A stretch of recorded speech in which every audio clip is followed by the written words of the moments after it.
You're listening to a Destiny Park Media podcast.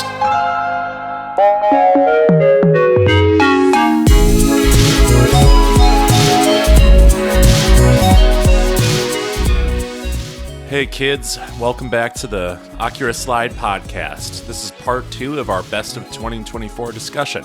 This is another 10 of our favorite things of the year. They can be music, movies, personal stuff, and more. Let's check it out. Fun fact, let's get inside baseball. Let's tickle the fans here. Let's do it. So, we actually recorded an episode of this show about this anime movie. Mm-hmm. And so, we love anime here. We've made no secrets. We love anime. It's on Front Street. This is my favorite film of the year. This film is called Look Back. Mm-hmm. It's based on a one-shot manga by Tatsuki Fujimoto. Okay. And it's directed, and the screenplay is by Kiyotaka Oshiyama.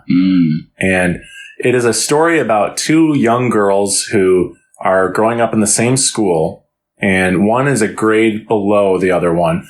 And the film starts out focusing on a girl who writes and does the art for a school comic in the school paper.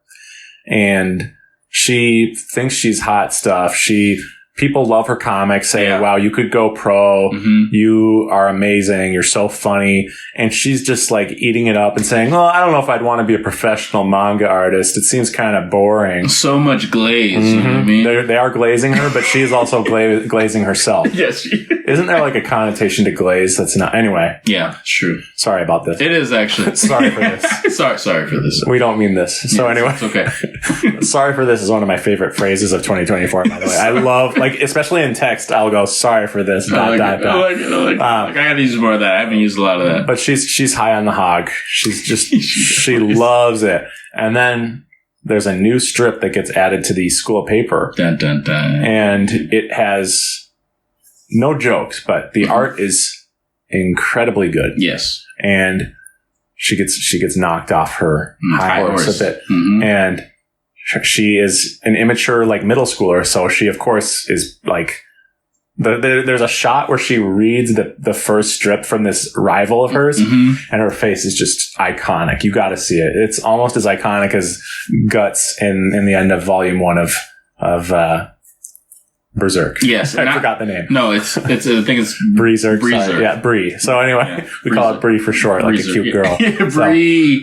Hey, Bree. So I won't go into the plot from there, but it is about two like rival manga artists. And they do one more thing. I'm sorry if this counts as a spoiler. No, it's fine. I did watch some of this. Okay, they do become friends. Nice. And that's all I'll say.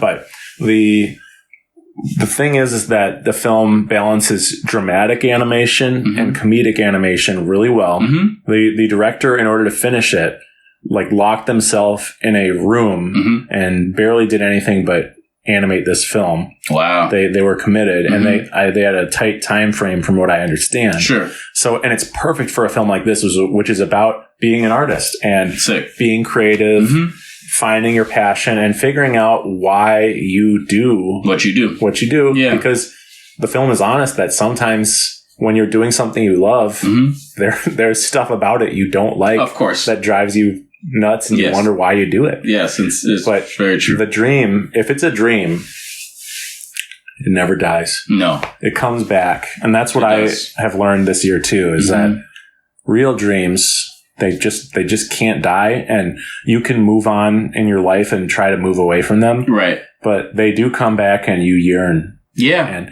this film is a great example of that. And the film may make you cry. You're a girl dad, so I think it could make you cry. Yeah. I love that when they treat like being a girl dad as like suddenly unlocking empathy or caring about women. Go ahead. It's not completely false. Weirdly enough. So you didn't empathize with women before? I didn't. I was a woman hater. Well, you are a traditional man, of course. Thank you. See? I am a traditional man. Okay. And so therefore...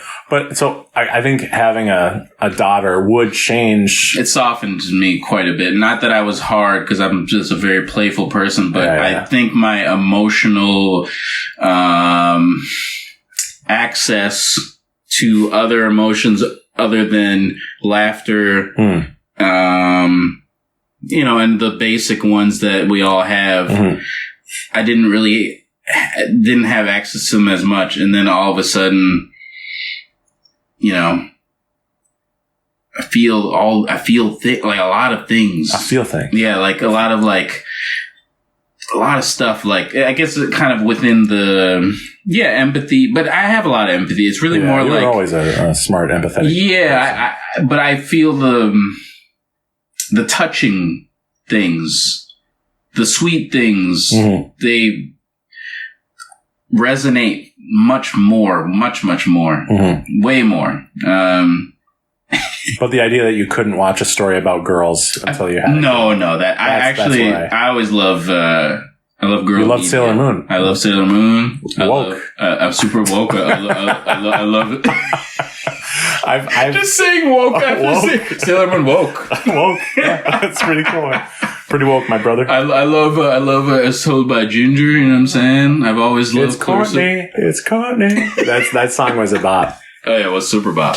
No, I think we're both similar in that I used to watch shows that were, quote, for girls. Shows, even if the bullies had found out, they would have made fun of me for it, but I always knew they were stupid. Too, yeah. They'd be like, haha, you like this show with these characters in this arc? And they'd explain the show. And you'd be like, wait, you watched it too? And they'd go, no. Speaking of the empathy. I'll kill you. Okay, go ahead. Before I lose it, I didn't even say the most. Speaking of that, I didn't even say the most. The thing that happened while I was watching Interstellar. Yeah. I full on cried watching it. Well, not full on. I wasn't making audible sounds. Just weeping. That's how my dad cries to movies. Yes. You mentioned this. He actually audibly cries. Maybe not as bad as I'm making it. No, of course. And then he'll look over and say, why aren't you crying? What's wrong with you? It really fucked up how we consume media. No, I completely understand. I mean... But I don't think it's crazy that you cried in a movie. It's not, but I just never did it before. Sure. Oh, wow. Okay. No, I've never done it. Yeah, this is what I'm saying. This is what I mean by, it. What you're saying is a joke, but it's actually true for me, at least.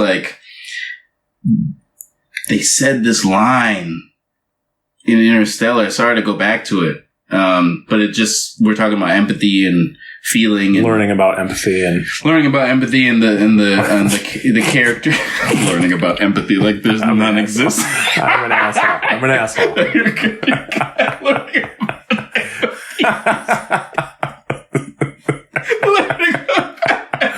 Jallah cried for the first time in his life. It was the first time he actually shed tears. No, they said a line in it, and it broke me. The line was, I have to paraphrase it. I don't think I remember exactly, okay. But it basically said something along the lines of, which had to do with parenthood, and that's why. But it said something like, "We are the ghosts of our children's future," or something. And I was like, "Oh dang. Shit!" Dang. Yeah, that shit hit. I was like, "Oh man!" The tears are just heavy tears. I'm like, wipe. I'm trying to wipe. I'm trying to wipe my face. I get it. I mean, I'm not a parent, but that shit was deep. That was deep. I was like, yo, we are the maybe ghosts. If I was watching it, I would cry. Yeah. I was like, it was crazy. And I've seen the movie before, so that line never hit me. This is what I mean about the parenting and now I'm like, oh shit. I got you. Oh shit. Got you. Yeah. No, it's cool. No, I would never try to say that having a daughter isn't different. No. But it's weird that it affected. Yeah, it was weird that it actually made a difference.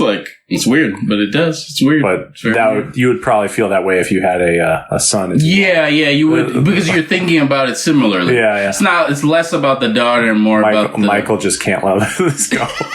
It's like, listen, man, you don't have empathy. That's a great experience. Let's just be straightforward about it. You don't really have empathy. You don't have any sad emotional attachment in your body. Mm-hmm. Your child came. Feelings aren't real. Yeah. They're just chemicals. Just chemicals. Feelings aren't really real. I know, but you can do that with anything. That's the funny thing when like Reddit atheists or let's be careful. But like, people who are like trying to be edgelords and they say blank isn't real, it's just ... Right. You can do that with everything that's magical in your life. Yeah, which is annoying, by the way. Yeah, and if you want to live like that, that's fine. I will meet you in line for the suicide machine. But let's actually just like accept that two things can be true at once. Two things Feelings can be made up because of chemical interactions in your body, and then it can also be meaningful at the same time. Right, exactly. So, anyway. Exactly. So sorry for that long tangent. The look back. Yes. The look back is fantastic. I just love that the author named the characters Fujino and Kiyotaka because it's Fujimoto. Yes, he's putting himself in the two characters. In both characters. And he is a man, and yet he is a girl dad of these two characters. Exactly. So he's birthed them. And it has created empathy in him. Okay. True empathy. Let's move on. True chemical empathy. Chempathy. Yes, true chempathy. Oh my God. Good times. You're up again, buddy. Hell yeah. Boom. Dangers in My Heart. So this was my favorite manga I read in the year. And I started it early in the year, and it really made my heart flutter. Nice. It's a beautiful story about Kyotaro and Yamada. They are these two middle school kids, and Kyotaro is an edgelord, and he like fantasizes about killing his classmates. Oh wow! It starts out pretty intense, but over time, the author learns how to write the characters, and I think a lot of manga starts out too intense. You know what I mean? Right. And then they sort of realize, okay, that didn't work. This worked. Right. Audience reacted really well to this. So, but it's just a simple story about two kids in love. Cool. And he starts to become a softer person and gets kind of freaked out by the feelings he's feeling for this girl who is like a popular girl. Okay. And so, of course, he judges her and says, popular girls are fucking vapid. Yeah. He hates her at first and fantasizes about killing her. Right. And then he just keeps running into her because she stays in the library after school. And she loves snacks. And at one point, she's eating this chocolate. And then she says, hold out your hands. And then she gives him what looks to be a chocolate. And then he looks down and it's just the wrapper. Hold out your hand. It's so great. And she is one of the best characters of the past like 2 years that I've been reading manga more religiously. Nice. She stands out. She's awesome, Yamada. Okay. She is the author does write them really well as middle schoolers, and they say middle school things. Oh, that's funny. So it is a female writer and artist, and so I think that helps bring like the tenderness of the story and although then again, maybe I'm being a girl dad moment where it's like, oh, well, if a woman writes it, it's more soft. Acceptable. Yeah, no, I gender think roles. It's actually kind of cool because you get a perspective that sits in something that she is, so that when she expresses it out in this art, it's true to her, at least how she sees and feels it. Then she puts it out there visually. Yeah. I think that the fact that we have manga now where like both people in the story are really well defined characters. They both have depth. It's not like other older shows that we've talked about where only the male lead has depth and then the female character is just the object of his desires or his affection. Right. But she doesn't ever get a chance to be anything other than that. Either funny and then funny and hot, maybe if you're lucky. But a little two-piece combo. Yeah, sure. But for this show, they both have moments where they're like crying and broken and sad. And middle school is a super dramatic time for a young person. God. So probably I'd still say when I was in 7th grade, that was probably the worst time of my life, just because like everything felt so dramatic and the end of the world. And I didn't like 7th grade either. I didn't like middle school at all, but I mean, I like 6th grade a little bit. 6th grade was pretty tight for me. Yeah, shout out to 6. Yeah, shout out to 6th grade. But I would recommend you check out this manga. The anime is actually really top notch. I've just not watched even a full episode because it's on a service I don't have, High Dive. Oh, I was going to say, damn. The anime has really fluid animation. Okay. The character designs like start off at 10 because when a manga is just getting started out, this one has that problem where like the first volume or so, they don't look like the characters that we grow to love. They have different designs and the author is finding their style. Right. And so the anime starts off with the style already set. Okay, that's dope. But there's stuff in this story that just made my heart explode with like, God, I want to be in love. Like, this is so beautiful. So she writes it well. You love the characters. It's funny. It is a little bit edgy in the beginning. It gets less edgy actually over time. Right. And you just really want these two to not just end up together, but just to stay together forever. And, I hope you check it out and we can do a full episode on it because it's one of my favorite manga ever. And, this is a boy meets world type energy. I haven't watched Boy Meets World. You haven't? No. Oh, no. Nor have I watched Boy Meets Squirrel. Or Girl Meets World. The I guess the follow-up. The reboot. Yeah, the reboot thing. Damn reboot. Yeah. Anyway, no, so I hope we can check it out together and I can tell you how to feel about it. Yeah, maybe it'd be cool. I think maybe if we watch the anime, because since you haven't seen it. Perfect. I just hit you. But that's good. Because it would be like a new experience for me. And I could say, now in the manga. Yes, you can be that guy. I can be that guy. And so, well, actually, it really seems to be a great adaptation. That's good. That's good. They did like 2 seasons in short order. And I was shocked at how the quality seems to still be there for season 2. Nice. Because a rushed follow-up anime season can be disastrous. Yeah. And I've seen it happen to One Punch Man. Season 2 of One Punch Man is just a far cry from season 1 to the point where I can't even watch it. I've never finished season 2. I haven't either, actually. No, season 1, meanwhile, every frame is a painting. I did finish season 1, but I just feel like that show's already over in my mind. Like I've never read the manga. We should check season it out. 3? They're about to put out season 3. Okay. So yeah, and the only other best girl besides Yamada I can think of right now is Marin Kitagawa from Dress Up Darling. Nice. Who is very passionate about letting people, or rather is passionate about enjoying your niche interests. Sure. And so she's sort of like the mascot for this show. Yeah. It's like when people are nerdy about stuff, that's actually really cool and attractive. So I like that. I just wanted to bring her up because she's like she's a spokesperson for that. Spiritual spokesperson for this show. Awesome. Blossom. Yes, indeed. Now, we've circled back around to MJ. To Mr. MJ. We're going to talk about a song that I probably listened to the most last year. Sing it for me. I don't have any sing. It's not really a singing song. I couldn't really do that, to be honest with you. I just pointed to the saxophone for the listeners. Oh no, this is not a song that I did pick up. This album did have a saxophone part in it. I'm talking about Schoolboy Q released the album last year called, in 2024 called Blue Lips. West Coast rapper, TDE representative, which is the label that Kendrick Lamar is under, or was under, before he branched off and did his own thing. Very Prince-like. Anyway. I have no issue with that. No, it's good. That's good. I think you will see a lot of similarities. But anyway, Schoolboy Q on the Blue Lips album has one of my favorite songs of the year, which is called Blueslides. Super jazzy song. And he's kind of like spoken word rapping over this super jazzy instrumental.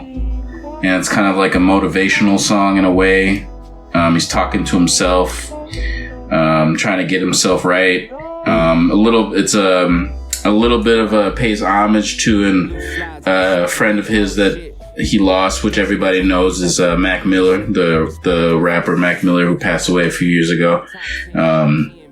hence the song being called Blueslides, because Mac Miller's, I think, first album or one of his albums when he first came out was called Blueslide Park, I think the album was called. So the song's called Blueslides, and he's kind of talking about himself getting himself back right again and pulling himself out of depression, not slipping into the danger zone like his friend did, and just motivational. But the song doesn't sound motivational. It's kind of melancholy, like jazz, like smooth and feeling. You can really feel it, but it just has a vibe to it. So I listened to that song quite a bit, and funny enough, I listened to that song. That song is really easy to listen to. And when I was reading Berserk, as I like to call it, that song would play, or I would play that song on repeat while I was reading. Dang. Because the energy of the song kind of had this weird melancholy, like, tension that fit with what I was reading. And so now that the song and Berserk are kind of married now, so anytime I hear the song, I think of Berserk. And they should do an anime music video. Yeah. Oh. You ever watch those? I haven't watched those in a long time. But you did. Okay. Good. Yeah, long time. We're of the same generation of nerds. Indeed. Yeah. Man, that would be sick, actually. That would be really sick. That would be really dope. I demand royalties. I need my cut. Are you the manager? Of a copyrighted song and anime. And of the anime. Very good. You will get money for this, and I deserve some of it. I need at least 25%. 25%. Yeah. No, I think the song is just great. I'll have to send it to you. I'll listen to it. We'll put a sample of it in the mix here. Yeah. Mix. Yeah. That would. It's just great. I think it's one of Schoolboy Q's best songs ever. Or one of the best songs that I've ever heard from him, or one of my favorite songs of his. It's almost like, for me, it's kind of like, to get hip-hoppy, which does not sound very hip-hop for me to say hip-hoppy. It's like his One Mic, by Nas. Okay. Kind of had that energy. It's very Sweet. low tempo, moody, but meaningful, really meaningful song. So, Blueslides. Awesome. Yeah. I'll check it out. Absolutely. One of my favorite albums of the year, and definitely my favorite song of the year. I think it is me again. Dave the Diver. Dave the Diver, Nintendo Switch game, and I think it's on the PC too, if I'm not mistaken. But I think I played this. This is a game that kept coming back to me this year, and I'm trying to get. I want Mike to play it because Mr. Roland, and I'm calling you Mike. I've never been called Mike. No. I sometimes I'm called Mike, but okay. I do prefer Michael. Yeah, I like Michael. I like Mike. I like Michael. But just don't call me Mikey. Yeah, I know. That's 90s though. I fuck with it. It's just weird to say it in 2024, but yeah. Other people named Mike or Michael can call me Mikey though. So that's fair. That's fair. Because we own it. Yeah. I genuinely feel that way. No, I feel you. I feel you 100%. So I didn't know if you thought I was doing a bit. No. I feel that. I definitely feel that. I think Dave the Diver, and the reason why I want you to check it out is because the creator of the game has a deep love, I think, for Godzilla and just nerd. The game is nerd culture wrapped in a box. Because the game is not one type of game. They're giving you a bunch of different types of games within the game. I'm saying a lot of stop saying game. Yeah, same game, and I'm like circling around back and back. So anyway, the Dave the Diver is about this this plump diver, and he's catching fish, and he works with this with a friend of his, works for the sushi company or the sushi restaurant that's like off of the coast of the water, and they need somebody to get fish for him to make for the sushi bar or the sushi restaurant. So you kind of get tasked with finding all the fish that he's going to cook with, And when I first played the game, it's like, oh, is this like a diving sim or something like that? Yeah, that's what's put me off of it. Yes. But it's not really. It's that's a bulk of it, but the game actually turns from a diving sim into a RPG, which is like a restaurant management game, where all the stuff that you caught now gets turned into recipes that you have to teach your cook, or you have to learn, and that your cook makes, and then you serve all these new sushi dishes to customers that come in, and they give you thumbs up or thumbs down. You make a bunch of money in the serving food, and then it becomes like help Bancho Sushi become like the next big thing. And so like you're finding all these exotic fish, and now you're finding like ingredients for sushi, and then special customers will come into the sushi bar and be like, hey man, I've been looking for this, or I haven't had this sushi in a long time. I wish somebody would make it. And then you as Dave go down into the water, find that ingredient. Okay. Or those ingredients that make this dish, bring it up to Bancho. He crafts it. You serve it to the special guest. They freak out and love it, and then you just goes from there, and then the game transforms from that to now your dishes need vegetables, and now you need a farm. Now it's a farming sim. And it just keeps transforming into another game, and now you're doing farming, restaurant management, diving. Then it turns into, a mini game stuff. And then there's a DLC where the creator, by the way, amazing pixel art. If you're like a kind of old school guy, like a nerdy guy that loves like good pixel art, the game is some of the best pixel art. It's fantastic. So that's like very endearing looking. So it's very endearing looking if you're into that type of look. And they have a DLC that's all about Godzilla being in the water and finding him and all this stuff. I don't want to spoil too much about it, but Godzilla's heavily influenced in it. And then the game kind of becomes more adventure-y, and there's a lot of lore in it and a lot of Easter egg, like Godzilla Easter eggs with the DLC. So it's just a game that fits the show in a way, weirdly. It's genre, a lot of genres in it. Okay. And I think everybody that's into that type of thing, their culture included, would, I think, appreciate it. And you especially. I think you would really love it. So I have not ever checked it out because I thought, it's just about like diving and I don't know. Boring, yeah. It's underwater levels in Sonic are my least favorite. Yeah, same here. And Mario too. Yeah, Mario. A little bit better in Mario, but I want you to check it out because I think you'll fucking love it. I do my homework for this show. I think you will love it. Anyway, that's Dave the Diver, everyone. 2024 played that probably the most, I would say. Number 10. Last on your list, buddy. Last on my list, but certainly not in stature. No, absolutely not. So, in 2024, I completed an LP of new music for the first time since 2013. Woo! Pilot.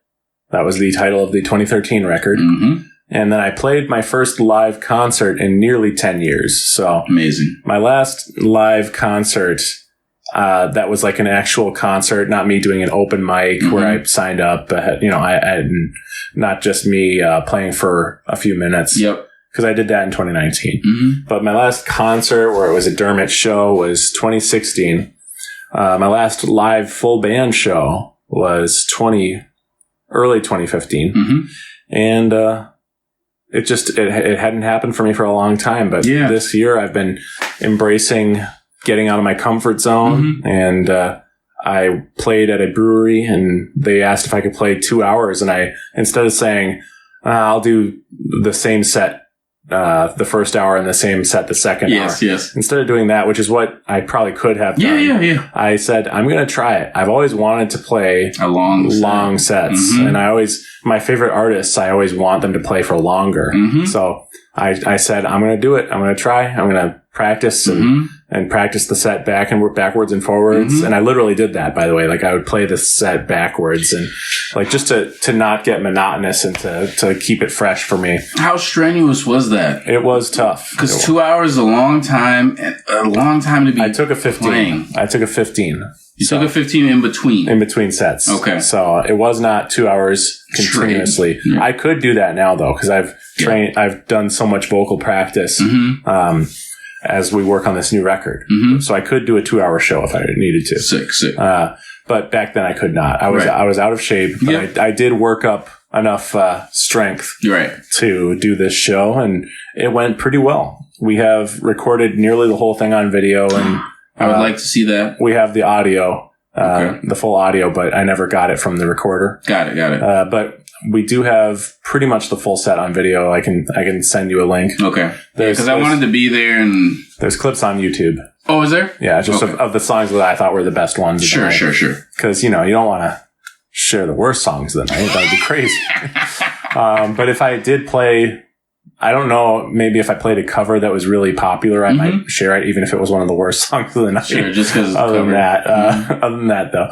So it went pretty well. I remember feeling very proud of it afterward. Yeah. I said, you know what? I made a lot of mistakes, but it was my first show in so many years. Right. It was an audience of mostly friends. And then the people who weren't friends did like the show and talked to me afterwards. I got some new follows on Instagram from it. Sick. And I haven't done a show since because I've been really busy recording this new LP. Yes. Yep, working on the album. Yeah, and I won't spoil who the producer is, but people will probably be really excited because it's someone who I'm very proud to be working with, who has done incredible albums in their band, and someone who is like a perfect match for this material, I think. So, sure. What I realized the other day was I had, and I've never had this in my life before, but I had you could call it a Rocky training montage, but I had an anime like training arc where I'm like fighting to get back to where I was before and be better than I was before, actually. Yes. And so I was doing electric guitar practice every day, doing really intense vocal practice every day. Not intense like pushing my voice and hurting it, but like really focused on the mouth shapes. And, like I have this set of 5 songs I'm practicing right now that it's the 5 songs we have left to do lead vocals on, and 2 of them are literally my toughest songs I've ever had to record for a Dermot album. Higher range stuff. And I've asked him if we should like do a half step down, and he's like, "No, I believe in you. You can do it." You doing falsetto? Here's the thing.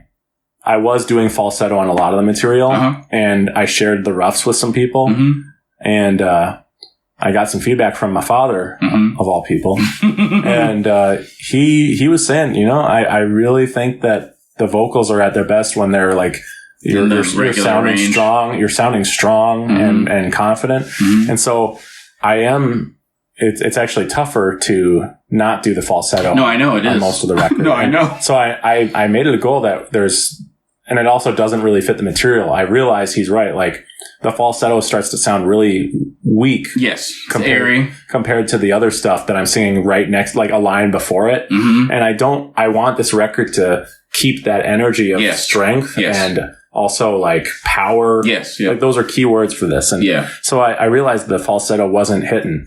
I understand it. So it works for certain things and does not work for other things. And I love doing it, but I realized I was doing it out of a sense of, I can't do that. I understand. Self-preservation, vocal preservation. And that's how I've been singing for the last 5 years or so. Interesting. Okay. So I'm learning to sing as an act of joy and expression and also learning how my voice works so I can go high in full voice, but not be scared and not feel tension in my jaw. I've learned a ton of stuff. So. That's great. Yeah. So, that's awesome. My point is that the album is going to be awesome and people are going to love it. I'm proud of you for getting through that whole process. It's been the toughest album I've ever made, no doubt. And I always thought Pilot would be the toughest one, but but it does make me excited to push myself and become stronger in other ways too. Yeah, for sure. No, I think it's a lot of growth. I mean, people that have followed you or the fans that have followed us, I think, can see the growth in getting through the end of it and, you know, finding some resolution and closure that, you know, works in your favor as far as finishing it. Cause I think, you know, maybe a year or two before it wouldn't be like that. A year or two before it'd be like, you know, just forget it, you know, or whatever, you know, the energy is being like, because like the roadblocks can throw people off, you know what I'm saying? Especially, and it's vulnerable as shit. So it's like, it's easier to just be like, nah, just forget it, man. I don't want to do pissed. it. Yeah. Well, if you can't express how you're actually feeling, so you just go, I'm fucking pissed. Right, just whatever. Yeah. I couldn't even explain how I'm feeling if I tried. I mean, that's what I literally said to the guys, because I did try to quit once before recording and then once during recording. Sure. Just being 100% honest. Yeah. I mean, you're going to feel those things, and that's natural. But now now I just explain how I'm feeling before pushing myself to that level internally. And to make sure that I say this, I practiced the solos for the songs I'm playing solos on, and just practiced those a ton. Mm-hmm. And when I came back, because he went on tour, when we started recording again, the first song we did was one that I was not as sure about what I was going to do. And it was actually the worst one every time I practiced. Mm-hmm. Literally on the first take, I did like the best version of it I've ever done. Sick. And he's like, I could tell you've been practicing. Nice. This is sounding awesome. And I was like, fuck yeah, that was so cool. And it was so cool to be able to bust out like really good takes, not just like stuff we had to piece together piece by piece, but full takes that were good. And then piecing those together equals fantastic song. Yes, fantastic song. Yes, fantastic take. Yes, indeed. Where it's not like a lie to the audience, because I could play a full take that good, and I did. But we chose stuff that was such a menial difference between each take. You know what I mean? Yeah. They really cherry pick it the way you want it. Yeah. Just like super. I mean, that's the thing that's exciting, is that like when you do it really well multiple times, you can then get it to where it sounds like it does in your fantasy. Your wildest. I'm using a weird voice now. Fantasy. But, so I'm really excited to. I think people are going to listen to it and go, "Holy sheesh! I can't believe Mike can sing that well." Yeah, and I think people liked my other albums and the vocals on them and the guitar playing. But this is just going to be a totally like mind-blowing experience for people. Yeah. So excited for it, man. And it's because I took a chance and stepped out of my comfort zone. And if there's some stuff that people are like, oh man, that's fucking wild, I don't know, that's too much, went a little high there. Yeah. That's okay, because at least I thought to myself, I can't do this, and then I proved myself that you could. Wrong. Yeah. And by the way, one of the first steps to doing something is getting rid of that toxic belief. Right. It's so hard for me. It's like it's ingrained in my brain to not believe in myself. But I understand. When I do believe and ignore that voice, greatness. Yes, occurs. Greatness occurs, even if the end product isn't my favorite. Just the act of finishing it is just like a high. Everything's an exercise, man. Ippo. Everything's an Ippo. Yes, indeedy. An Ippo, not a nipple. Yes. Some people might have thought I said a nipple. A nipple, Ippo. Yeah, man, that was great. I'm excited for it. For you. No. Homer Simpson. No, I'm just kidding. So this goes back to the Ramsey show. I'm really excited that we talked about the Ramsey show first. Yeah. Because it taught me a lot about getting out of debt, but when I was debt free, I realized like, fuck, I'm not feeling that amazing. And I was proud of the accomplishment. My twin sister told me I should be, and I knew I should be, definitely. But it just didn't hit me like I thought it would. Yeah. So Ramit Sethi is a financial expert, I guess you could say, who created a program called I Will Teach You to Be Rich. Cute. It sounds kind of scammy, but it's not.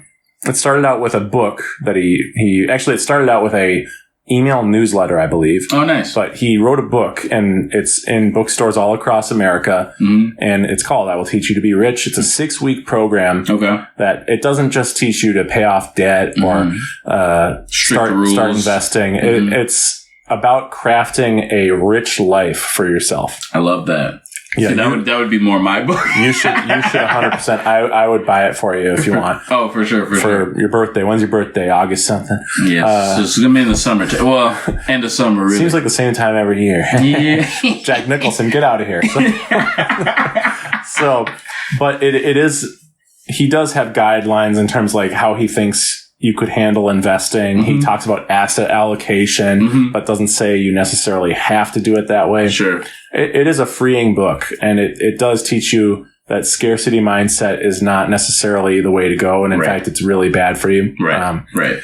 And there are things you should probably do if you want to be living that rich life, like paying off your credit card.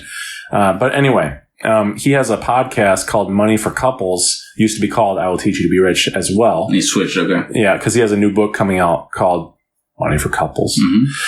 I'm not in a couple right now, but I will still probably read that book. Yeah, for sure. In preparation for coupledom. The coupledom, yeah. It'll happen. Definitely will. Definitely will, buddy. But I love this show. It is a beautiful show, and he has couples on, and he reviews what he calls the conscious spending plan that they bring him. Okay. Which is basically a budget, but he pretends that it's not a budget, but it is like a listing of your fixed costs, sure, your guilt-free spending, how much you invest per month, sure, etc. Sure. And helps them figure out like generational lessons they learned about money from their parents. Mm-hmm. Like, we can't afford that. Sure. He's breaking it down all the way. There's stuff where like they repeat patterns their parents taught them. Like, a woman will marry someone who spends money the same way her dad did, or has similar addictive qualities to her dad. Interesting. Or the husband will like make the wife do all the accounting while he like earns the money, like basic heteronormative sort of stereotypes. Although they do have like same-sex couples as well, of course, and they have a great diverse group of guests that they pull from. But that's awesome. Really great show, and it's taught me a ton, and not just about money, but about life. And on YouTube. On YouTube, yeah. Okay. And it's also on your podcast platforms if you want to just listen to the audio. Got it, okay. So, but I would recommend watching the video. Mm-hmm. And Ramit is a thoughtful guy. He likes what he likes. Mm-hmm. He's not apologetic about it. And his rich life is he loves going to hotels. Nice. He loves flying business class on flights longer than like 2 or 3 hours. Nice. So it's like, I respect it. Finding the things that you actually care about. Right. And spending money on that, and then not spending a ton of money on stuff that you don't actually care about. Which I used to just set it and forget it, like buy whatever, and not really like I would spend too much on stuff that didn't really matter to me. Right, and that makes sense. I understand that. That's a very easy way to go through life. True. The idea of like having guilt-free spending, and that spending money is part of learning how to manage your money, is radical in America, because we talk about like, oh, I've been bad, I spent too much money, and oh, I know I should be investing. Like, he talks about how the way to cause meaningful change, or the way to accomplish meaningful change, is not to like flagellate yourself and like speak negatively about yourself. It actually makes you feel the illusion that you're doing something, but then you still get to repeat the process of being, quote, bad and feeling bad about it, and then it causes you to want to buy more stuff. I see. Yes. Anyway, effect. Yeah. So it's a book that I would recommend to people. I think the podcast is even better than the book, though. I think you and Al could watch it and learn a thing or three. That's true. Most of the time people say a thing or two, but I'm saying a thing or three. You might as well add more to it. Probably even more than three, but exactly. I don't want to oversell. No, let's not oversell. Let's not oversell. But it's definitely something that helped me get through the year. Okay. And was probably my main podcast jewel, entertainment. Like, I don't ever watch a full episode of The Ramsey Show. It's just not, I can't do it. So you just clip guy. I just clip it. Got it. I respect Money for Couples is just one couple for an hour or so, and you learn about them. And there's moments where I don't like the couple that's on the show. Sure. And I go, these people are tools. Yeah, yeah. And then I learn their story. There's some sort of human moment where they are vulnerable, and I go, God damn it. It's because it makes sense. Yeah. What's going on. I can see why they did this. Yes, exactly. The pieces. There are people who are actually super wealthy who go on the show, and I'm like, God, you rich. You fucking rich. Yeah, what the fuck, man? I hate you, Rich. Yeah, why are you here? And then they will like talk about something traumatic that happened in their life that makes them super scared to even spend like on anything. Sure. Like there was this guy who he still kicks himself super hard because he had bought the show Yellowstone. He had bought some episodes on iTunes. Yeah. And then his son was like, "Oh, Dad, we have I bought the DVDs." And then he's like, "God damn it!" And he's still pissed about it even now. Yeah, it's so funny. That is really funny though. Yeah, because Ramit's just cracking up because the guy has like a net worth that's insane, and he's like still pissed about it. Yeah, the human psychology, man. It's so wild. It is so wild. And then he also has people on there who some of them could probably call Papa Dave. By the way, I forgot to mention he's a grandpa, so he says nowadays my grandkids call me Papa Dave. But then he will say, like, if he's on a call with a young girl who's scared, he's like, "Now you're talking to Papa Dave, okay?" That's cute. And so soften it up. I like that. But so I jokingly call him Papa Dave when I bring him up to my mom or to my friend Waylon, who also watches the show and is a great Ramsey friend of mine. That's funny. But I'll be like, "Yeah, the Papa Dave today is crazy." Yeah, you see the Papa Dave? They have really funny thumbnails, so I do share those thumbnails with my friend Waylon, or sometimes I'll post them on my story. But they're all like, there's one where he said God, I think he said God is gone or something. Like they use that as the quote for the video, and he looks like really sad. And so I sent it to a friend of mine who's religious. God. Something like that. And he's super religious, so that's a quote taken out of context. Of course. Like God, like the guy might have said, God was telling me to spend the money this way. And he's like, "No, God's gone. He's not here. He's not here. Listen to him. You're not saving him. He's not saving you." Anywho. That's funny. That's Ramit Sethi. Really funny, cool guy. Money for couples. Money for couples. I'm not a big fan of fancy hotels, but my rich life is probably more to do with music. Yeah, I was going to say everybody has their niche, right? I'd love to. I still am not living it because I'm doing this album, and every few weeks there's a new thing that's going to be an expense on that. Pops up, yeah. But it's okay because there are these periods in life, like with you and your daughter, there's more childcare expenses. Oh, yeah. But there's going to come a time when those ratchet down. Yeah, and they've already started with, out of preschool to kindergarten. I was we were paying for the preschool. Now we don't, which is great. It's a good bonus, but everything's got to be aligned. It's not all aligned yet. It's not all there. But there's missing pieces that need to be there in order to be a true divine. So there are things you just have to go through to get to the other side. Exactly. And get to your rich life. So, and that's the thing about it, man. Number 6, buddy. Okay. This is a record. This is called Allie X, Girl with No Face. This is a recommendation by my friend Johnny, and she's just this electro pop artist who's gothic. She's got like all dark clothes, goth makeup. Nice. And it was probably one of the most moving albums I heard last year or this year. Okay. And the last song is called Truly Dreams, and it changed my life. Oh, dope. It is a song about living in a weird world and fighting to keep your dream alive. Nice. And so the full title, or the title is Truly Dreams, but in the song she says truly dreams never die. And nice. The original song has sort of moody instrumentals, but her voice is beautiful. She sounds like an angel during this one part. Do you ever have it where a vocalist sounds so amazingly beautiful that you can't even hear what they're saying, and yet you don't need to? It's almost like their voice just became an instrument. Yeah. This whole album is weirdly personal, yet full of bops. But in Truly Dreams, she mentions dreaming with all my might. And I love that expression that it takes might and courage to dream. And I hear the whole song and I go, God, I want to have my podcast. I want to put out this record and just create works of art and yeah. have a shelf in my home that just has the spines of all the things I've made, and I can look up at it, and then when it's time for me to go, I feel okay. Yeah, you have those things that you can look back on visually. When I went through a mental health crisis about like 10 years ago now, sure, probably more like 14 actually, but I was scared about like if there is really an afterlife or not. Oh, yes. We talked about this. Yes. Yeah. And I realized that I didn't believe that there was one. And hopefully I'm wrong. That would be cool. Yeah. If I am wrong, we'll see. But I had to come to terms with what I believed. And the only thing that would give me peace during those times of realizing like the nihilistic thoughts of, oh, we're alone in the universe, and oh, I'm so small, I don't matter at all.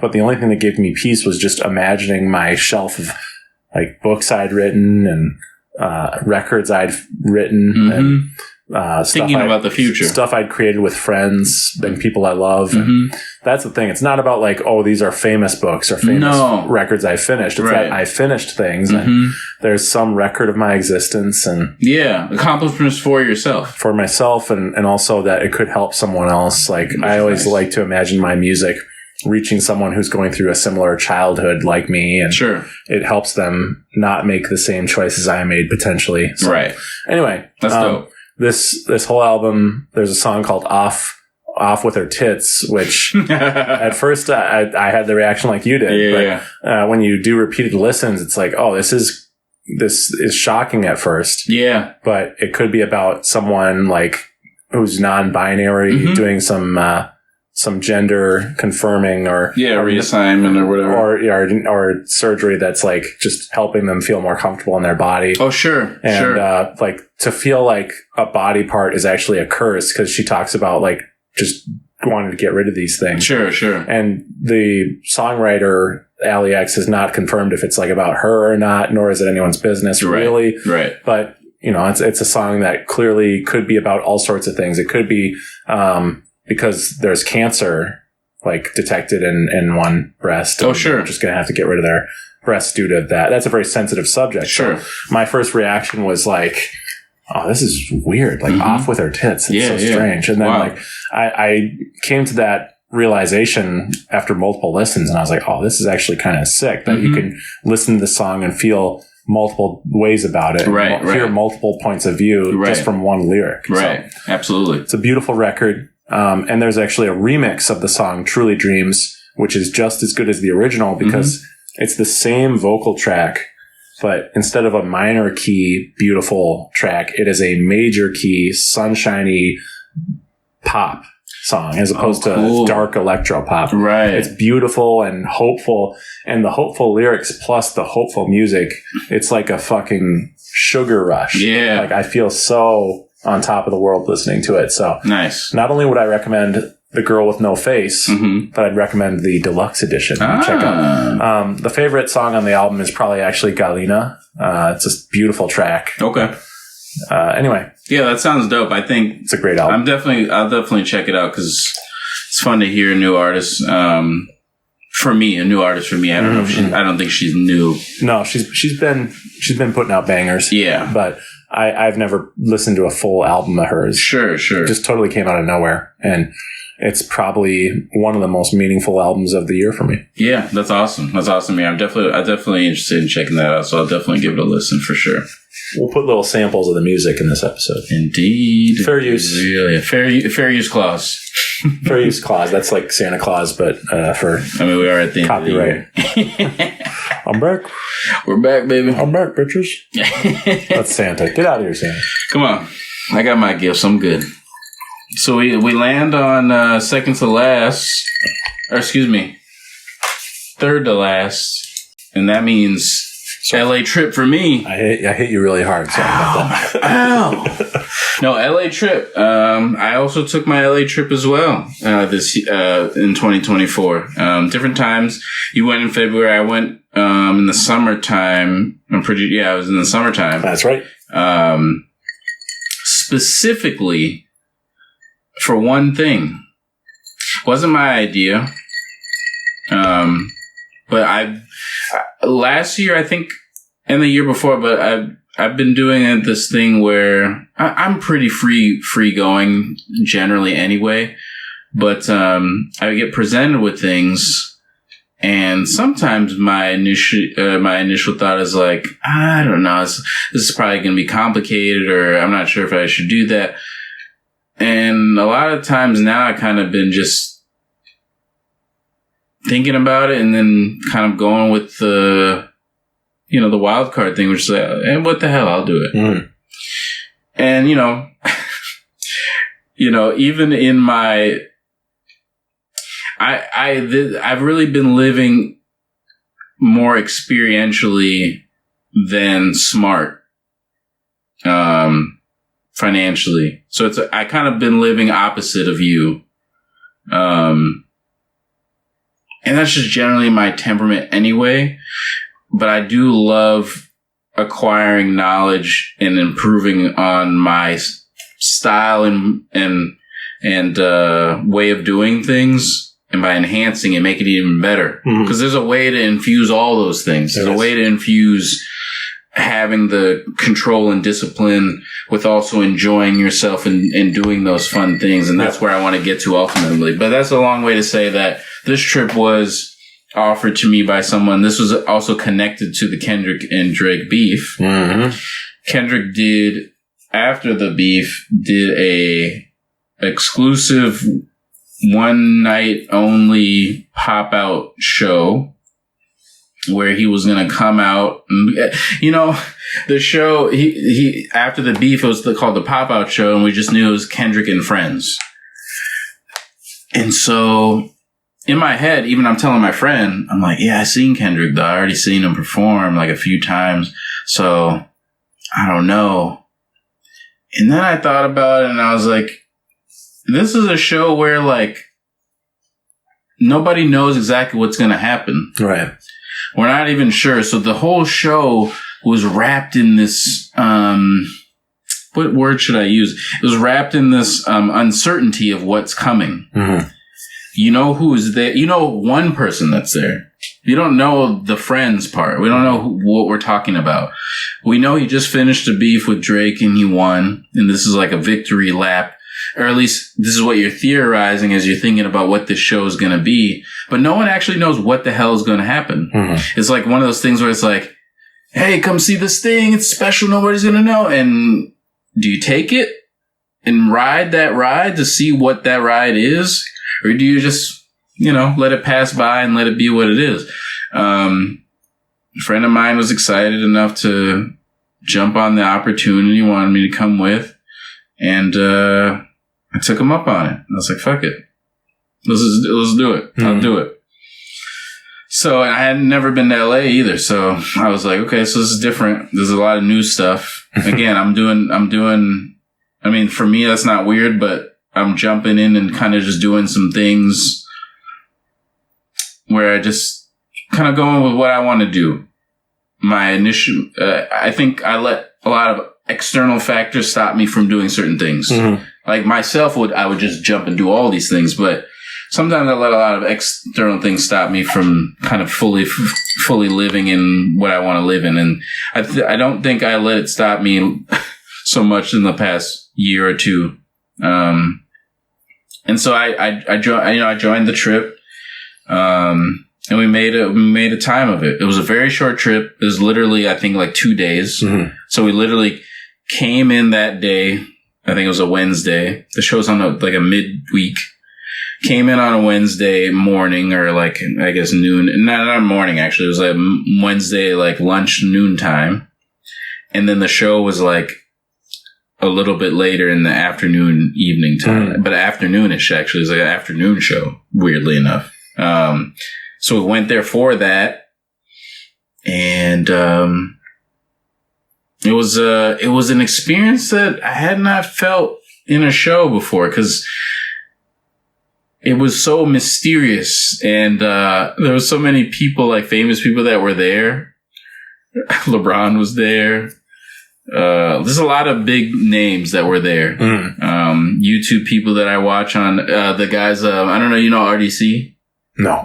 They're like these, it's like black collective, black like anime like collective guys that they're generally popular based on like a lot of their recreations of like moments that happen. So like they'll make a video about like what happens if this, you know, this character lived in the house with a bunch of these other anime characters, or like just like recreations of things. Or they'll do a lot of sports recreations, like what happened in the locker room after LeBron loses, blah blah blah. And they'll do like a bunch of sketches basically. They're like a sketch, kind of like a sketch crew, a YouTube sketch crew really. And they just create a lot of different things. They were there, and just a bunch of other like famous people I noticed that were there to see this moment, because it was a moment in time that never is. You're not going to really see that again, because this battle that happened. There's been battles in hip hop, but nothing that this dominant before, and this decisive. Is that the word I'm looking for? Like definitive. Yeah. Do you think there's anyone out there who thinks Drake won? Yeah. Because I've seen some Drake stands. There are still stands that believe that probably Drake has the better records or something, but I know they know in their hearts that the consensus is I know they know, because the consensus in the culture is that he did not win. Everyone knows that he didn't win. Even the fans that are riding with him understand that he didn't win. So like everyone's clear on what happened. There's nobody saying like the opposite, but what they'll say is that, he's only popular now because, you know, Drake's making him popular because that's all he's talking about, or bullshit like that. So there's a lot of coping is what they're doing. Good old cope. Yeah, good amount of cope, but everyone realizes what happened. This is not a victory where it's like people are unsure and like will give it to this is and that's why the moment was very interesting and decisive. So we went there to see the show. We actually realized during the show that this was kind of a celebration of the West Coast and celebrating all the West Coast artists that were out at the time and exposing them. So instead of what Kendrick did was, instead of making this about him, what he did was when the spotlight was on him, he actually moved it onto the coast as a whole. Nice. This is a West Coast win. This is not a win for me. It's cool. This is for the West. Very Kendrick. Yes, it is very Kendrick. Exactly. This is a win for all of us. This is a win for. So I'm gonna show you guys like all the artists that are here. These smaller artists, not big artists. These are like a lot of like up and comers or very local scene artists that are bubbling and stuff like that. He exposed that to everybody that was watching the show, because the show was actually also shown live on Amazon. Yeah, I saw that. Yeah. We bought the tickets and went before knowing that. Yeah. But still an experience. Like you kind of have to be there. Yeah. I got my shirt from it. Got a little merch. I'm not wearing it now, but I have a merch from it. But yeah, so he exposed that the show was really about the West Coast and the celebration of that. And then I had a bunch of artists that came through. Tyler, the Creator, was there as well. Got a big pop off when he showed up, and a bunch of other artists from the West. All these guys are from the West Coast that premiered there. Yeah. And then Kendrick came and he just started performing each song from his from the battle, except for one. He didn't perform the super. I'm very excited to send that song to you. It's called "Meet the Grams." He didn't perform that because that's a very like dark and like moody song that would not fit for that type of show. Yeah. But he did the other ones, and it was crazy to see it, him performing. So, and I got to see a little bit of LA, a little bit. So the next day, I was able to kind of drive around, and I went to speaking of Little Tokyo, I went down there because I was like, oh, it's dope. They have a Little Tokyo. So I went down there, and then that was really fun. Had some really good ramen over there. I think we went to the same ramen place. Did you? Yeah. You had mentioned it was like, what was it, like Hachioji ramen or something? Yeah, it was so Little Tokyo was over here, and then it was in Little Tokyo, but it's across the street from like the main central Little Tokyo area. I'm telling you, I think that's the same, because that's about where I went. So. Yeah. It's kind of like old school inside, and has like some old school pictures and stuff. Yeah.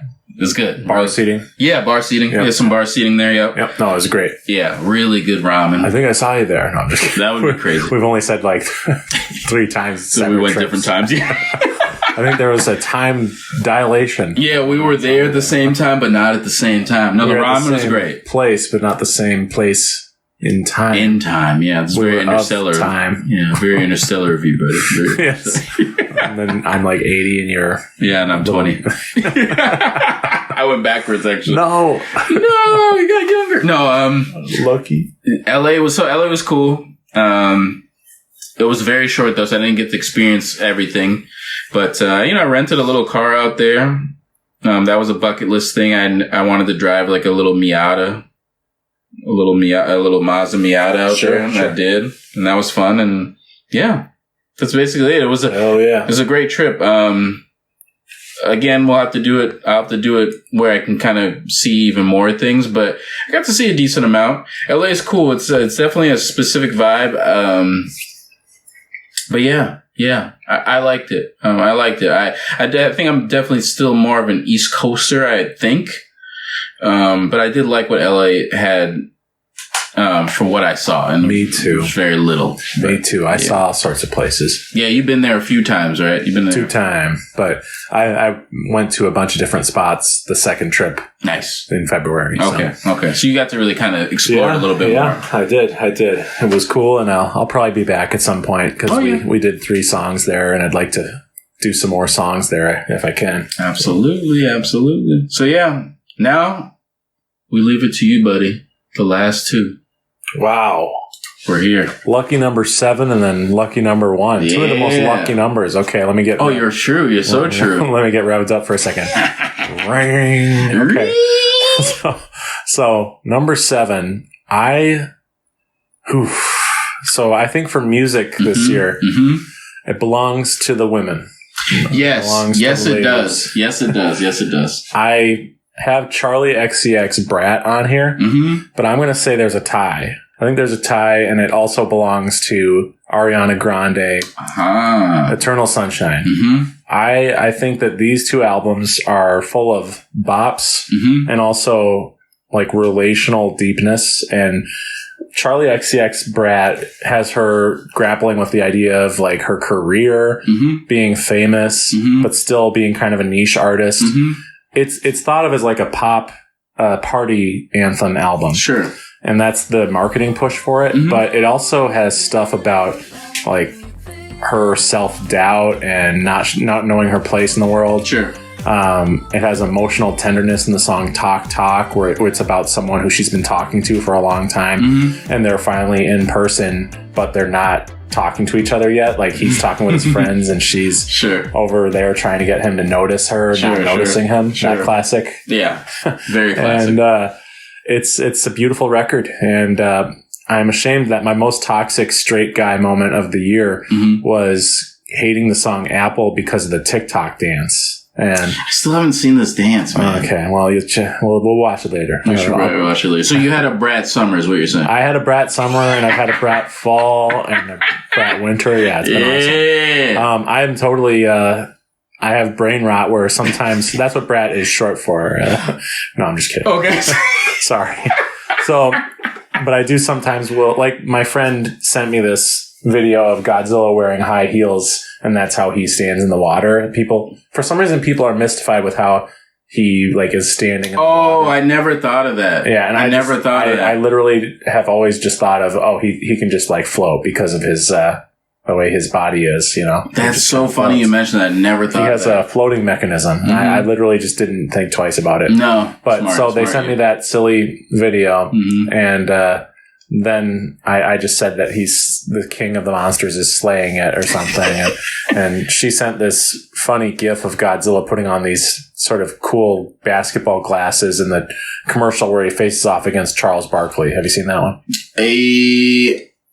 I don't think I have. Oh, I haven't seen the newest version of that. No, I have not. Well, it's an old commercial from the 90s, but the gif is... the GIF is used as a reaction sometimes. I should see that. Or the sunglasses scene is used as a GIF as a reaction. Right, for sure. But so I wanted to reply, Godzilla is so Brat, but I've been overusing that with her because she also loves Charlie XCX Gotcha. and Brat. Gotcha.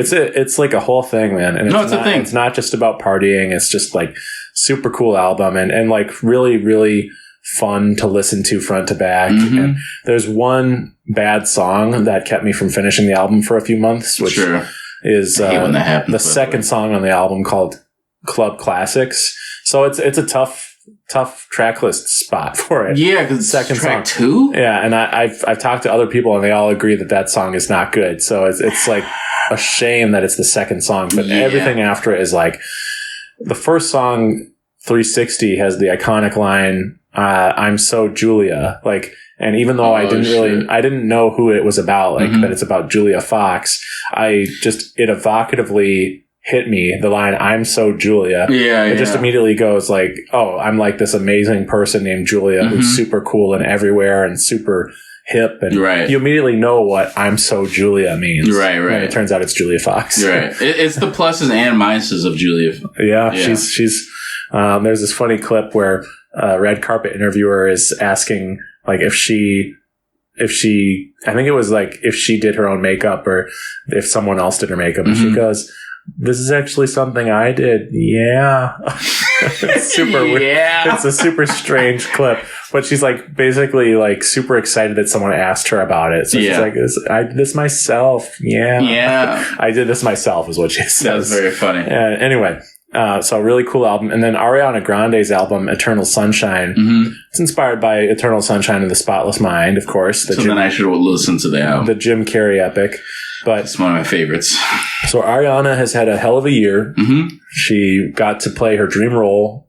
What's the name? Wicked. I know the movie is Wicked and the stage play is Wicked, but the character is like Glinda, I think. Oh, sure. I didn't know they changed This is my second most toxic man moment of the year, which is I have seen clips of Wicked and I hate this. I hate the clips, to be clear. I don't hate Wicked, but I hate the clips I've seen with them, like the choreography that is like obviously took a long time to learn and it's really skillful choreography. But it activates something in me that is toxic and hateful. It's okay. I think it's okay to not enjoy what they produce. It's fine. But if I were to be with someone and they wanted to watch that movie, I'd turn off. I'd turn off. Oh, I wouldn't fight it. No, I would turn off the hate. Like I would say, "Oh, you love this? Okay, all right. Let me just hold on. I got you. Let me just turn off the hate and try to leave the barrier down and just honestly give it a fair shake." But so I think the biggest thing that Ariana has going for her this year is that she is my favorite album of the year. She did. So that's pretty cool. Yeah, they're tied though. Okay.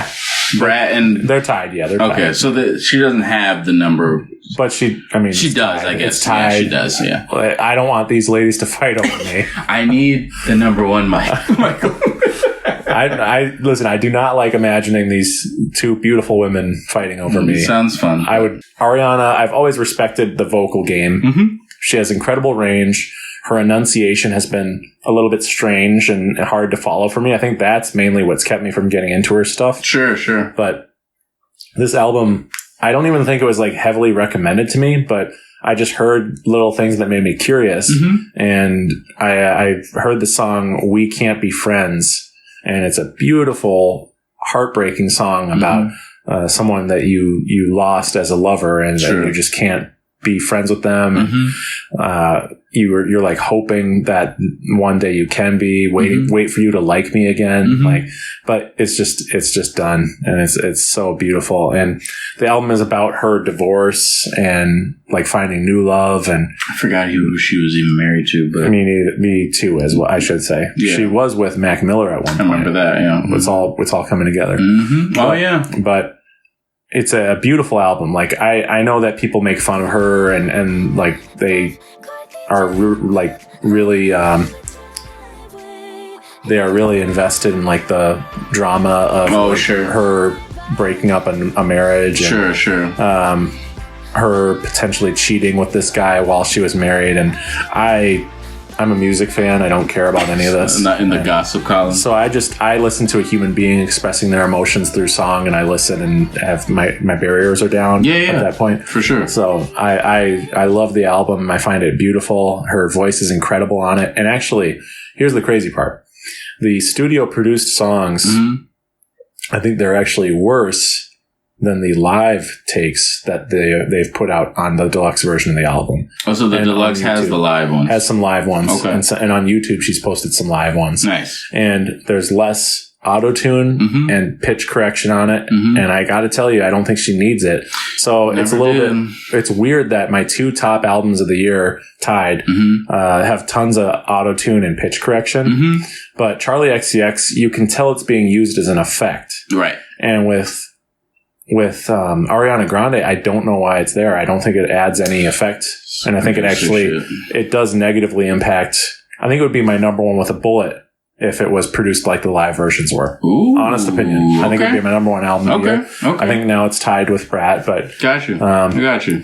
And I don't know. Oh, and by the way, my favorite song on Brat is a song called Sympathy as a Knife, which is a song that is alleged to be about Taylor Swift.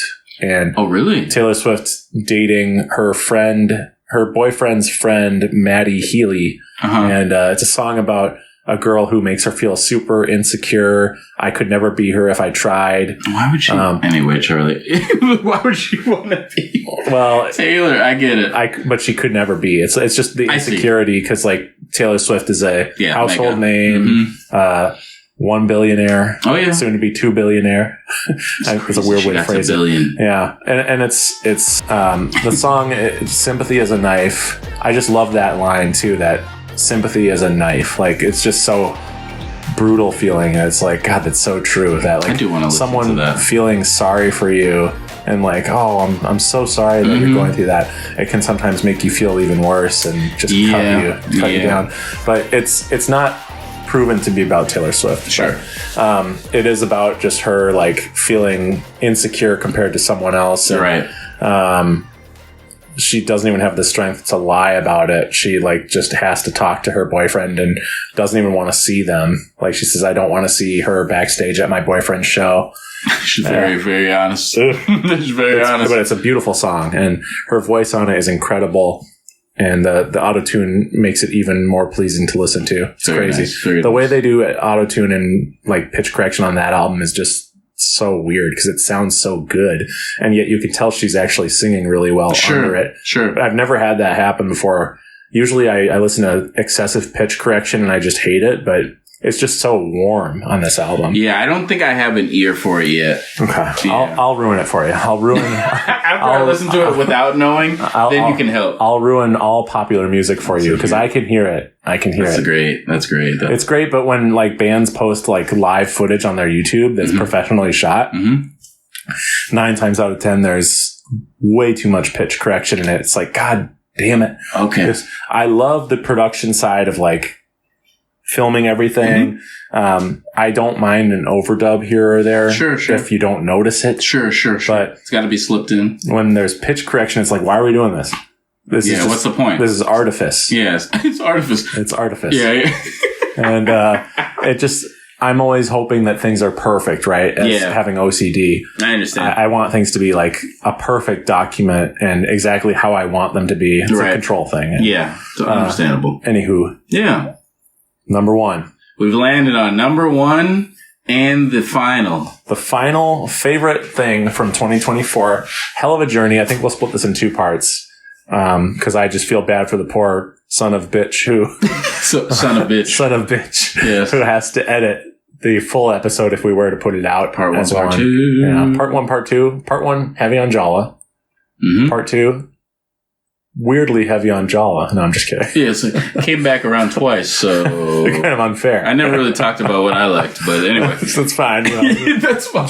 Jallah's favorite moments of the year are my favorite as well. Yeah, and you know what's funny about this number 1 is that this really should be on my list too. Well, I should have put Godzilla on my list, so and I should have put Kendrick versus Drake. Even though I haven't listened to any of the songs. It's okay. It'd be sort of like... I'm very proud of my list, by the way, because there wasn't a single... I think sometimes when I make like my favorite album of the year lists or my favorite anything of the year list, there's stuff where it's like, I'm putting this on there. I genuinely enjoyed it, but I'm also like putting it higher because I saw so many good reviews for it, you know? Right. Something like that. But like Ariana, I didn't see much praise for this. No, that's what I was going to say. I didn't hear a lot about it. I knew she released something, but the movie kind of overshadowed her release, I feel like. It did. And this album, she didn't tour for it because I think she's still kind of finding her place with doing live shows again. So this show, I literally only started watching it because you were going to bring it up in an episode of Akira Slide. I was. And I said, one thing we're going to do with this podcast is when we're both talking about different shows, I want us to at least watch a few episodes of the show so that it's not just one of my least favorite formats of podcast is one person explains to the other person the whole thing. And we just did that for 3 hours tonight. It wound up being really fun. Some of it. I think some of it we were very aware of. Some of it is shared experiences for sure. Yes, thank you. Shared experience, that's the word. And we have some overlap in our lists. Yeah, this one's definitely an overlap. For sure. I can't believe it wasn't on yours, but... I know, because I didn't... it should have been. It really should have been. But okay. I'm glad you put it on yours so that we can both speak. These are joint lists. They really are. Like I said, the best moments of your year are the best moments of my year as well. Because I'm like, hell yeah, my friend Jallah, here we go. So Don to Don is on Netflix if you want to watch it. It's on Crunchyroll. And it starts out, the first 5 minutes cover so much story. It's absolutely crazy. Yeah. And character, you get to know so many things about each character. The lead character is named Momo. Momo, that's right. That's her short cutesy name, yeah. Momo. She is a cutie. She is a sweet, feisty, violent high schooler. Yeah, I know she's a high schooler. Don't worry. No, not to do that. Shooting at you, Mike. High schooler. High schooler, Mike. I'm a girl dad, I don't. High schooler, buddy. No, I'm not that like that. But she is absolutely into spirits and the occult, and through happenstance, she actually just gets dumped at the beginning of the show. So you immediately feel sorry for this character. Your heartstrings go out to her, so to speak. And then she is nice to this nerd who's being bullied. And she finds out that this nerd is really into aliens. And she tries to make friends with him by talking about how she's into the occult. And he chuckles to himself like an asshole and says, "Oh, there's no way that spirits exist." And she's like, "What? I just tried to connect with you and you treat me like this." And the voice acting is absolutely insane. Amazing. She's like, in the Japanese version, she screeches her lungs out, goes, "Ah." It's absolutely incredible. I urge you, what we're going to do is you're going to watch the Japanese version. Yes. I'm going to watch the dub because they're both great. They're very I've seen the clips of the dub. It looks like it's a really great adaptation. Yeah, the dub is great. But it's a show that I actually don't want to go too far into. Yes, because we are going to touch on it. This is the setup. But basically the setup is this Momo is requested to... They have a dare going. This guy that mocks her and her. They have a dare going where she has to stay at the biggest place for sightings of aliens, and he has to stay at the most haunted area in their town. And whoever, I think the thing is like, if one of them, that's tough to explain. Yeah. The bet is that if they find an alien, then Momo has to what? And then if they find a spirit, then Akarun, as he's funnily called, because it's not his real name. It's not his real name, it's a nickname. Yes. And Momo is also a nickname. Right. She changes his name. Yeah, for reasons you'll find out. Yes, exactly.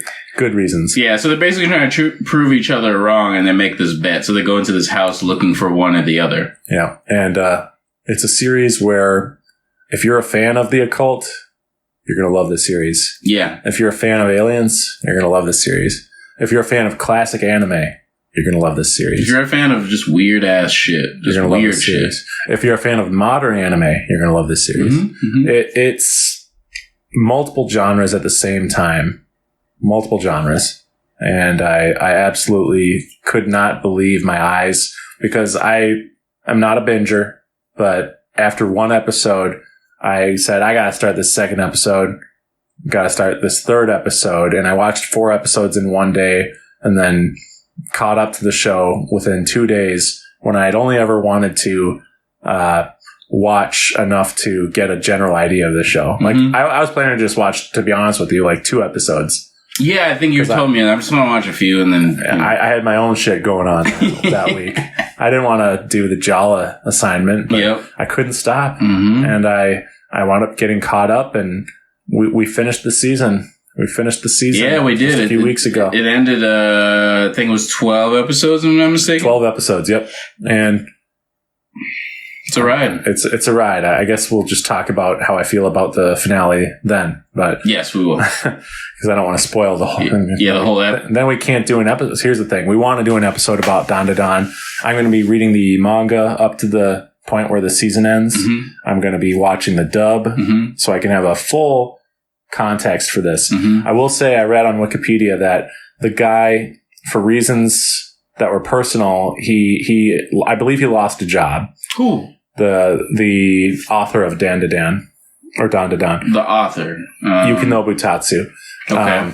And what happened was his series got canceled, I believe. His series. So, not this one. Okay. A different series. So I'm saying that. One of his. Yeah, one of his series got canceled. And a friend of his said, you know what you should do is just do whatever the fuck comes to your brain. Do whatever you want. Don't care about like quality or anything. Just fuck around. And he wound up collaborating with this guy, is I believe the story. And then they would keep thinking of the most ridiculous thing to happen next. And they just had so much fun. They just kept at it. Nice. And they pitched the idea of Dan Da Dan actually before they wrote the story. Like, they didn't have a single page written, and they pretty much as a joke pitched this idea to a manga publisher, and they liked the idea, and they had to make it. That's great. That's great. But then they just kept thinking the most insane, stupid stuff. And by the way, the show does have stupid, over-the-top slapstick elements. Oh, yeah. But it also pulls at your heartstrings, and makes you tear up, makes you feel kind of romantical, because these kids are falling in. Well, that's fine. Nah, you can cut it. No, you don't have to cut it. Actually, kids are falling in love in the show. It's okay. That's not a spoiler. Yeah, because it's not really. I didn't say which kids. That's true. It could be Goku for all they know. Goku's falling in love with Momo. Goku is falling in love with fighting. fighting, and he loves fighting. Yeah, he loves a little bit of fighting. But no, I think the show, from my vantage point, when I started watching it just randomly, because this year was very content heavy for me from the watching standpoint. I was like, this is a really special show. It's really funny. The animation is amazing. I forgot to mention animation. Yeah. And it's a beautiful show. And the comedy animation in it, I mentioned that earlier. I found out that comedy animation is not typically fluid. And it's a lot like herky-jerky. Yeah. There's herky-jerky elements. And it's because a really amazing producer, I forget the name of, an anime producer, there was this younger animator who was doing a comedic scene. And he presented the draft to the guy, and the guy said, this is way too smooth. Like, the younger guy was trying to make the best animation possible, fluid, smooth, it's not funny. Realistic, and it's not funny. You're right. And the guy said it's actually better to have like still frame sometimes, and then other times it gets smooth. It's like how when you tell a joke, there's a certain rhythm that makes it funny. Thank you. Like when you're a stand-up comic. Yes. So, I was going to say the exact same thing. But the animation, this thing looks like a movie a lot of the time. And then other times it does get rough and ragged, and it's intentional. Yeah. It feels very intentional. It feels even better than if it were smooth all the time. Right. Like, by the way, I'm not saying that it looks bad in those rough and ragged sections. Like, the art is always just chef's kiss. Yeah. Character designs are amazing. You could remember who these people are by looking at their silhouettes. That's like, for me, the ultimate That's true. The ultimate sign of good character design is if you could see them as a silhouette and just know who it is. Right. Little Goku, for example. Yep, indeed. No, you're right. Batmat, of course. Batmat. Classic Batmat. Supermat, not so much. No, not so much. Not so much. Meaningless. No, I'm just kidding. The S-curl, if you will. S-curl? The S-curl. Oh, escrow. Yeah. I thought you were saying escrow. Like, the escrow account. He's an escrow. Yeah, escrow account. Lois, I bought a house and I'm an escrow. What are you? This is a Family Guy cutaway again. Yeah, another Family Guy cutaway. No, I think Danadon, or I don't know, Danadon is just, it's a smash hit, man.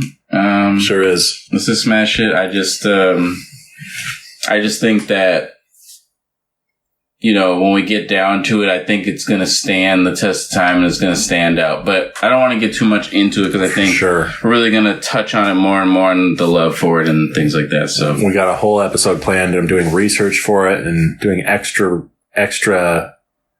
research, for lack of a better term. Yeah. And I look forward to talking about it in greater depth with you in 2025. Indeed. It's going to be in 2025. Moving into the next year. All right, man. Well, thank you for joining me tonight on this incredibly fun journey that I think we cracked up more than any episode of anything we've ever done. I can't wait to listen back to some of this garbage. No, it's got some good stuff, man. It's got some real good stuff in that. We're having fun. Yeah. And we're getting better every week. I think so. It's a smooth thing. I think this, us in studio it's got there's some magic lo-fi in it. Right now it's lo-fi, but as we develop an audience and cultivate the community, we will upgrade to maybe instead of lo-fi, Mo-fi. No, I think it'll be fun. But with that, I want to wish anyone who's listening to this, if you made it this far, you are epic and my best friend. And I think you deserve a better 2025 than anyone else. Yeah. And you definitely jumped the line. I hope that your year is amazing. But even if, let's even just say, I hope that the rest of your night is wonderful. Yeah. I don't know. I love you. Yeah.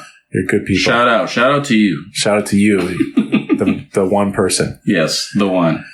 You are the one, just like Neo in Matrix.